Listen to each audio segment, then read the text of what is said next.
of the World, a fictional adventure told in 100 episodes.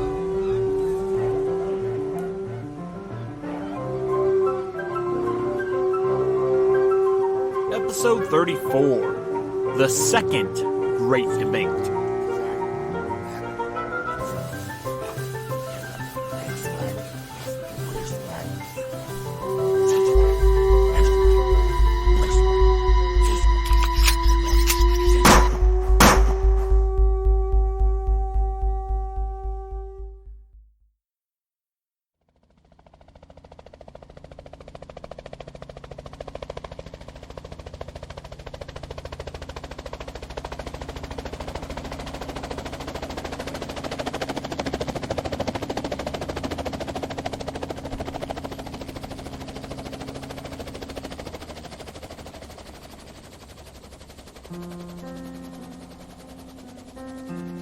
Off the helicopter.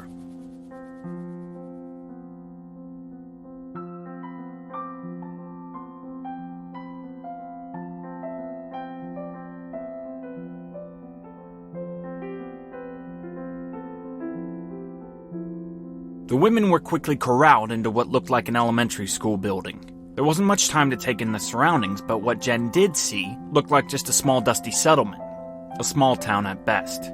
Jenn and Lex were being marched through corridor after corridor, briskly traversing the whole structure.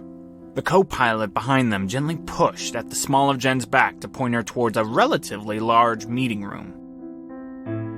A long metal table presented itself to Jenn and Lex. A smattering of papers, binders, and maps lay strewn across the table, giving the impression that some great decisions had just been made in this room. Across the table, some familiar faces, as well as some not-so-familiar faces. 4 men stood at attention dressed in some sort of military garb, but Jenn couldn't place what branch. One of them, an older man, looked to be the most decorated, and he wore a mean face. Beside the military personnel, Mark Janner, Lilith Babbitt's lawyer and Jenn's first Grand Inquisitor back on the grounds of Magical Kingdom. Janner looked tired and nervous. At the other end of the table, already seated, were 5 men who, Jenn surmised, were local officials. Their mannerisms betrayed a certain cultural distinction from the others in the room. Maybe this was the Peruvian version of the FBI, or the Peruvian CIA. Jenn wondered if there was a Peruvian version of the Parrots and Patriots as well.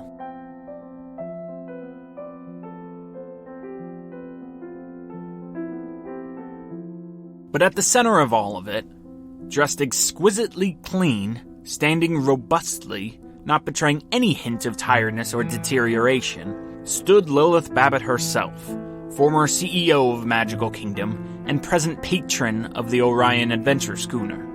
The room itself was almost windowless, save for 2 rectangular small windows at either corner of the room. White iridescence cascaded down on this, what should we call it, war room, perhaps. Jenn took note that having artificial light shine down from above felt extra unnatural. Weeks in the hole got Jenn acclimated to illuminated floor stones shining up into her eyes, not this downcast whiteness from above. It felt surgical to Jenn, emotionless, as did all the faces staring at her. "So no shower or anything?" Lex asked in disgust. "Hello, Alexandra. Hello, Miss Dash," said Lilith Babbitt. "I'm sorry, but time is against us currently. We got you as soon as we could. Your rendezvous on that island made things easier for us." Jenn wondered if Lilith was referring to Pishtaco's island, or the second island they were just recovered from. She was unsure. Jenn opened her mouth to speak, to say something, to say hello back to Lilith. "It's good to see you. You're looking nice." But nothing came out. "Please, be seated," Lilith said. Jenn and Lex took the nearest seats available. Jenn was glad she wasn't near the mean-faced general guy. A door from the other side of the room opened, and through it walked Captain Alf, Gadar, Sir Isaac, and lastly, Lizard. Jenn and Lex leaped to their feet, joy at reuniting with their friends welling up inside. "Where's Merkel?" Gadar asked flatly. "Miles?" Lex responded with a shake of the head and a touch of her face, as if to say her bruises explained enough. For the answer to Gadar's question was a tale that still hadn't come together. Jenn wondered how they were going to explain what happened to the rest. How did they account for the banishment of Merkel? and then his disappearance. How will they explain Fa's sacrifice? Following Lex's bruised-faced touch, Jenn lifted her stump. She noted Isaac grimaced and diverted his eyes. Please, everyone, take a seat. There'll be time for welcomes and hugs later. This time it was the lawyer, Mark Janner, piping out orders. Lex leaned over to whisper to Jenn. This must be our next great debate. What do you think we should argue for? The others sat on the opposite side of the table from Jenn and Lex. Jenn stared at each of them one by one. The usual bubbliness that floated off of the captain was nowhere to be found. There was no energy emitted from the four remnants of the Orion at all. What had happened to them? They didn't seem outwardly happy to see Lex and Jenn in the slightest.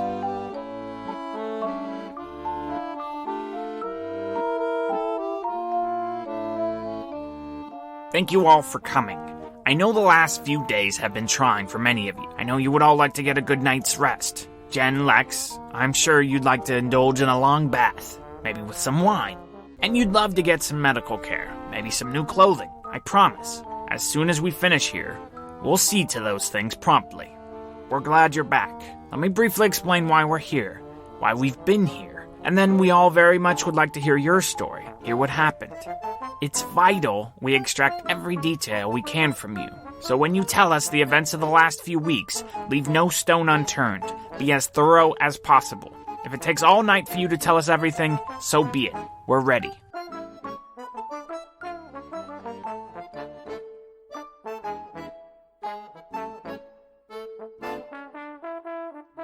Jenn really didn't know how to make sense of the experiences of Pishtako's Island herself, so trying to depict it for others was devastatingly intimidating. She shuddered in her cold metal folding chair. Jenn stared at her missing hand. Wasn't that story enough? Couldn't they see? Why did they need details? The details were inhuman, unreal. The details didn't matter, only the outcome. Janner continued. After the Orion sank, the rest of your team was rescued and taken to mainland Peru. At that point, they made a reckless and frankly stupid decision of not notifying us, or any of the authorities, about this plagued ship, the Right Triangle, and the loss of their comrade Jorge Robles. They instead sought out the renegade cult known as the Pythagoreans. As it turns out, the base of the Pythagoreans originated just a few kilometers from where we just now are.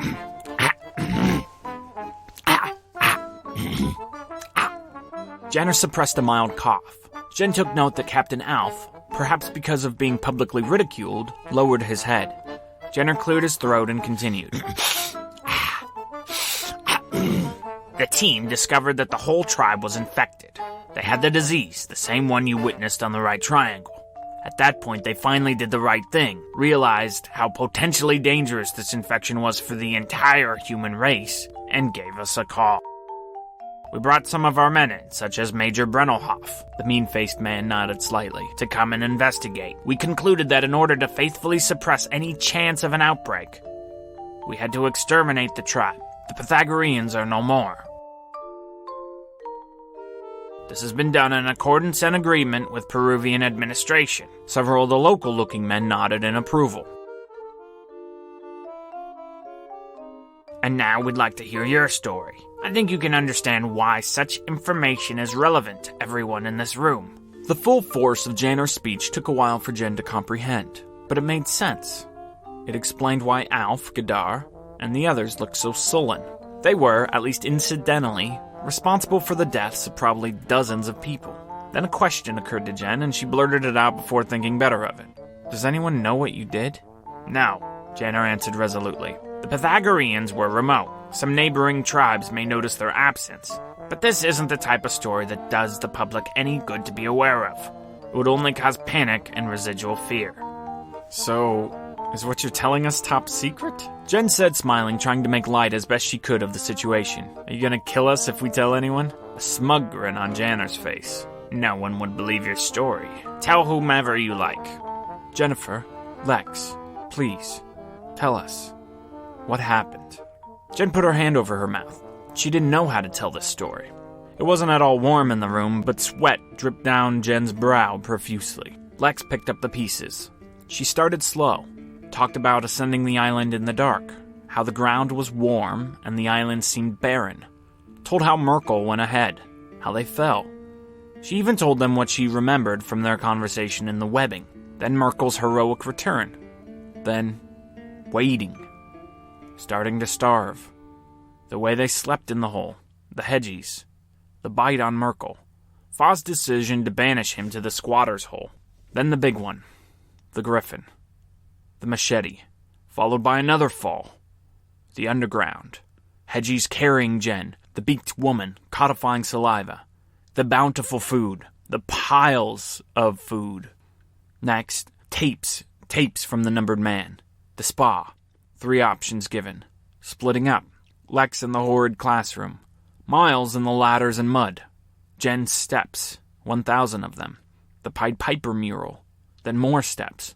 Moans from the deep. Miles' anger. The beating. The suicide pact. Then, finally, release. Boat ride to freedom. No Leviathan sighted. And, Lex concluded, he left this in our boat. Lex took out the tape player from her lap. What's on it? Janner asked. Don't know. Jenn finally piped in, thanking Lex with a smile for carrying the burden of the story. We started to play it, heard his voice. That was enough for us. Play it now, Janner said cruelly. Lex followed orders, pressing play. Hello! How are my little farewell puppies doing? You know you'll never make it. Don't you know the horrible things down there, in the depths? Let's say I'm Grendel, you know, from your perspective. Daddy, he makes awesome creatures better than God ever imagined. He's the god of the postmodern world. Kill him, Daddy, kill him. Yes, since you've chosen to give me my bride an escape, you coward Miles, then I must assume that you think I'm a Grendel monster. But if I'm a monster, the sea herself, she's my mother. And my mother is so much worse. Anyway, pretty good of me to make up this tape before you've even made your decision, am I right? Of course I am. I'm the master of preparation, so don't come back, okay? Don't find some people, don't do that. I'll be ready for that. I'm always ahead, and my wife will tattle on you. You won't blindside me. Grendel isn't blindsided. Oh, sigh. I don't mind playing the villain. I really don't. Kind of fun. But here's the thing, friendos. I'm not the bad guy. I'm the revolutionary. I'm the necessary push. Or, to put it in the way that you Earthlings can understand, I'm the good guy. I'm the one that takes this world to its next stage. Its future era of evolutionary development. It's zenith upon a zenith. Huzzah! I realize, however, you don't see that side of me. I'm just mean old Grendel to you. Boo-hoo. Here's who I am. Here's my M.O., my modus operandi. My kingdom will not have names. No, we'll all have numbers. Numbered 001 to 999. Just that. Sounds simple, and it is. But it is a revolution in a box. Because done correctly, your numbered association will reign over you, comfort you in your sleep, soothe you in a way that even the bestest of mommy dearest could never do. Imagine it. You're born, given a number by the state. Now, you know mother, father, sister, brother, all by their numbers. Your brother idolizes that great football player, 129. Your sister wants to be a ballerina in the form of 577. Your mother wishes she looks as good as 903. And your father envies the wife of 896. The first great accomplishment will be that immediately racial, national, social orders will fall away. If you want to know someone, you'll have to get to know them. You can't just say, oh, did you hear 304 is having an affair? Because that might be 3 different people that you know personally, as well as 2 or 3 celebrities with that number. Our minds have been trained by language. Stupid language. Math is much closer to perfection, so we adopt numbers as our shelter instead of names that imply heritage, race, social class, blah, blah, blah, blah. Take it away. The trick, friends, comes with time. Give it a generation or 2. 999 is the perfectly balanced amount.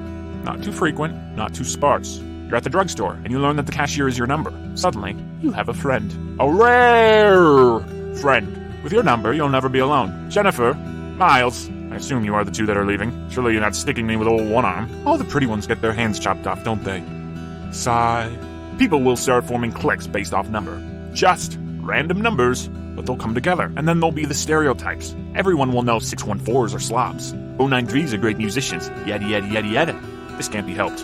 But you see it, right? How beautiful it becomes. People can't judge you like they do now.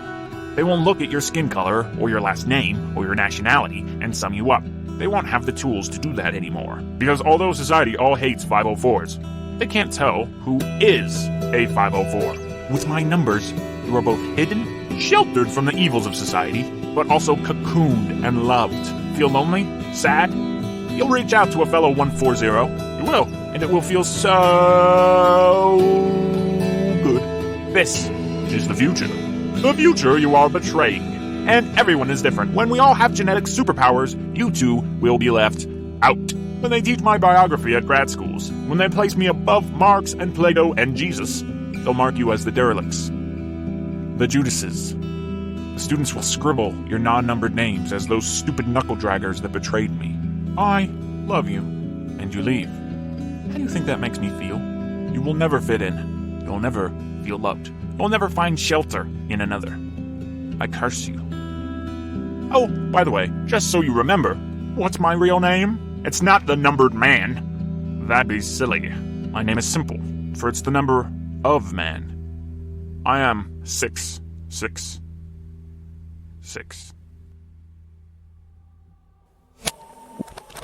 The tape clicked to a stop.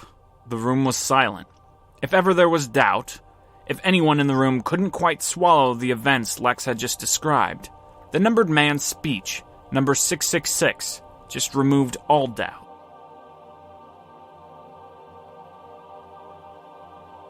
Mark Jenner spoke up. Miss Dash, just so we have your perspective, do you think Miles and Merkel are dead? What? No, why? Why would you ask that? Why would you presume they were dead? So you believe they're both alive? I don't like to think that people are dead unless I know otherwise. Thank you, ladies. You've been a great help. Do you have anything else to share? How did you find us? Mark Jenner responded. You had GPS units inside you. You know this. We presume the signal couldn't reach us from the underground. What?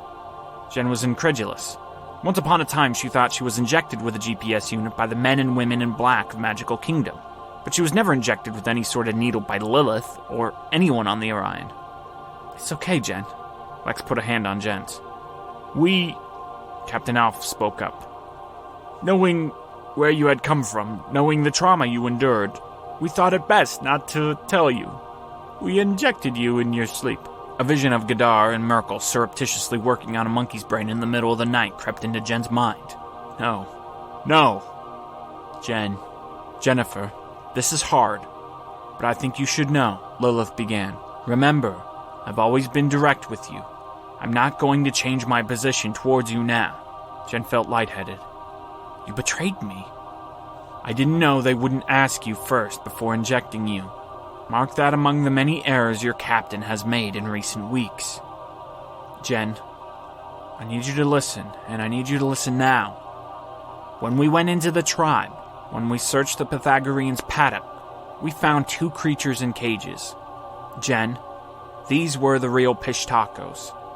The ones people were writing in the newspapers about. These were the creatures that caused the scare. And they were the ones transmitting the disease. They were giant, very pale, white creatures. To be straight with you, they looked something like white werewolves. The Pythagoreans, they dressed them up, marched them into a town or city. They fit the fabled description, Jenn. That's why they did it. They were using the fairy tales to create a real nightmare. They wanted the whole Earth to fall victim. They were an evil group. Why are you telling me this? We tested the creatures. They were locked up in cages, so before we exterminated the village, we got blood samples. They were the contagions, Jennifer. Jenn's mind raced, trying to find relevance to the story. Why was Lilith directing all this just at Jenn? So what, maybe all the mutants carry the disease. The disease, it takes a while. The cellular degeneration takes many weeks, maybe months. The story that the crew of the Right Triangle told you, that timeline doesn't line up. We suspect that the members of the boat were all infected, and that's why they were at sea. The tribe made them quarantine themselves. We think they were the first test subjects. Jenner butted in. We think this numbered man, he was their chief engineer. They experimented on the island, and then they were carrying these Pishtako creatures back to the mainland so that they could infect the whole country. Lilith again. The numbered man, he wasn't a rogue agent. He was no Judas. He was their pride and joy. Jenn was stoic. She refused to let this get to her. You're saying I was never infected. It's highly unlikely. But if I was, if Miles didn't take my hand, would you have been able to cure me? Not at this time. Once the macro degeneration starts, we can't stop it from running its course. And you don't know for sure that the Griffin didn't carry the disease. No, we don't, but we suspect. You don't know! Jenn's resolve was firm. No, we don't. Then save your words for someone who cares. Okay, good meeting. Adjourned. And that was it. All the bigwigs stood up, dusted themselves, and made their way out. Where was the debate? Where was the heated discussion about what to do next? What now? Jenner motioned toward Lex and Jenn. Ladies, we have rooms prepared for you both. There'll be time to meet with your crewmates later, but we think you should wash up, get some medical aid, and have a good night's sleep before you spend the extra effort to reconvene with your friends. Tomorrow or the next day, we can all talk about what still lies in the future for the crew of the Orion. Jenner said the last part with too much enthusiasm. He was laying it on hard. Jenn didn't approve. Can we at least say hello? Lex said. Of course. Jenner said, but before he did, Lex was already hugging the captain and moving on towards Godar and the others. Jenn followed suit. She first shook Godar's hand. Godar wasn't much for displays of affection. I'm sorry about Merkel, Jenn said to her. That's okay, Godar responded in monotone. Jenn hugged Lizard, or at least tried to. You taking care of yourself, Lizard? Any songs of innocence? Lizard didn't say a word. Jenn found that strange. Jenn went ahead and hugged Sir Isaac, even assuming that Sir Isaac would disapprove. But he seemed eager for it and held her firmly. While hugging, he whispered into her ear, I'm still going to Mecca. Will you come with me? What? Jenn said and tried to read his eyes. I'll give you my number, so you can call. Then on to the captain. He didn't even make eye contact with her. He swayed away from her as to avoid any chance of a hug. He held out his hand, but in it, Jenn spied a note. The two shook hands, and Jenn tried her best to disguise the note as she put it in her pocket. And that was that. Jenn took a hot shower. She thought about a bath. They had a large one with turbo-powered jets. But Jenn didn't really want to lay down and contemplate life, as she would be apt to do in such a position. Or be reminded of the spa in the underground.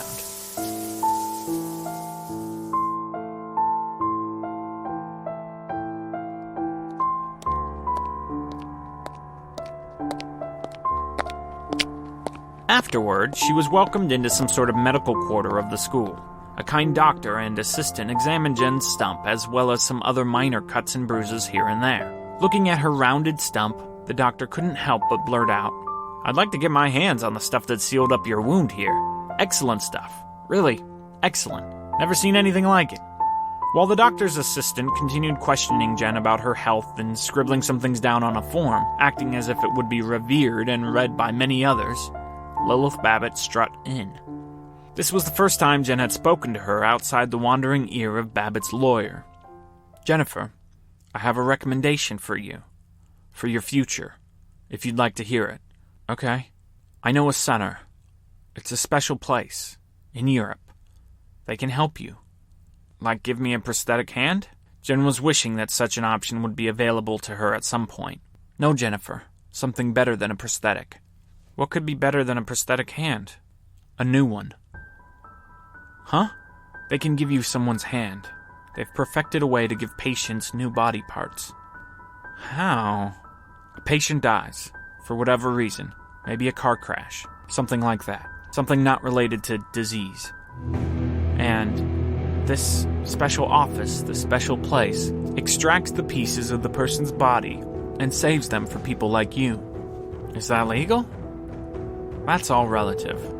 You'd have to chat to Janner to get a good answer. I think the paperwork is tricky, but if you want it, I can get it done for you. Yes, Jenn said without hesitation. She wanted the chance to be whole again. I want it. Great. I need to leave in the morning. I'm headed to Europe myself. You can accompany me if you like, and then take a plane to the office in Europe. Where is it exactly? Zurich. Switzerland. Oh, okay. You know, I can't pay for any of this. I know, sweetheart. I know.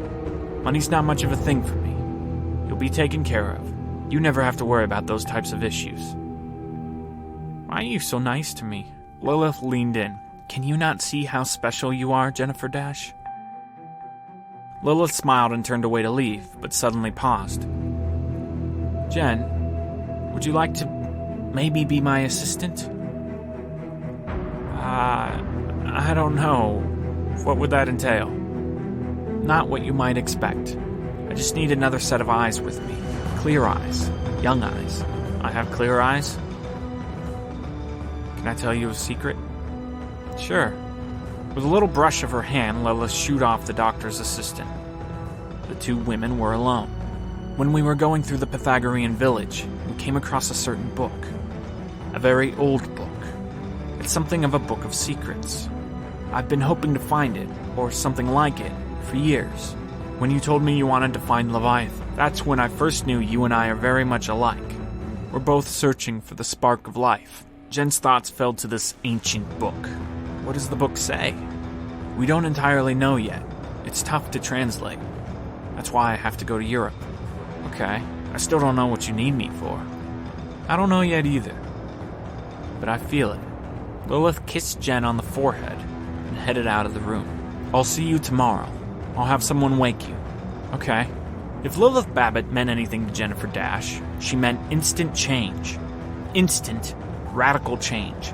And once again, Jenn felt the desire to run away back to a place where she could forget about her captivity, forget that she almost drowned herself in an underground spa, forget that a mutant eagle took her hand.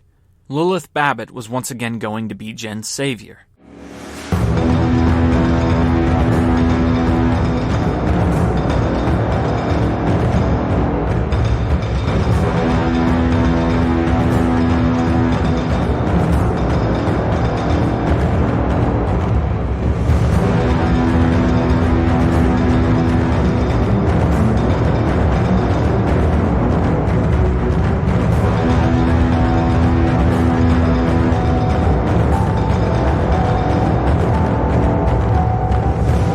Later, and Jenn was in a comfy bed sporting new silk jammies. There was even a stuffed animal doggy on Jenn's bed to snuggle with.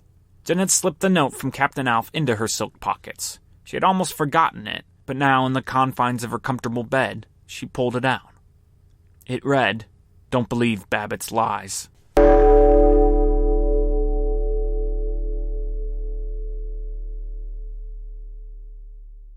All of the sound effects and music you hear on Solve the World has been found under Creative Commons licenses.